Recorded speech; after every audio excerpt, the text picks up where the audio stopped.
Good evening. I'm Chuck Todd here in Washington, trying to cover our government, but it can't quite govern. We're less than 31 hours away from a government shutdown. The House has just begun debating a short-term deal to avoid a government shutdown, which comes after President Trump today threw a giant wrench into the negotiations. And because of that, deal makers on Capitol Hill seemed totally unsure of what the president even wants, or if he even understands what's in the current short-term deal.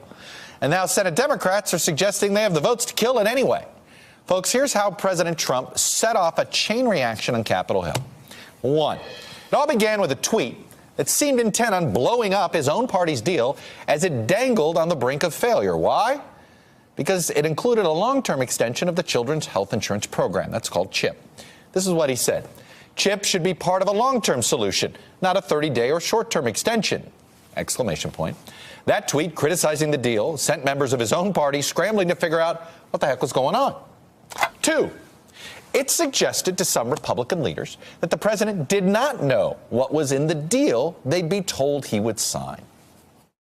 I don't know whether it's clear to the president what we're trying to do is reauthorize CHIP long-term and not just for 30 days. I would understand his concern about doing it just 30 days, but this is just we're trying to do a long-term extension for CHIP because states like mine, obviously, children health in every state depends on that program. 3. His tweet suggested to some Republicans that the president was going rogue on them and perhaps might simply want to kill the deal. When you look at tweets like that, though, do you feel like you have a partner in negotiations? I feel like the Tuesday Trump was a great partner. I want that guy back.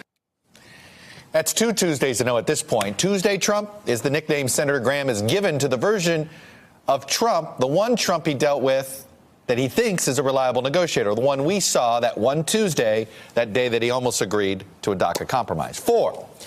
Other Republican leaders then had to go out publicly and insist that the president did know what was in the deal and he wasn't going rogue or trying to kill it.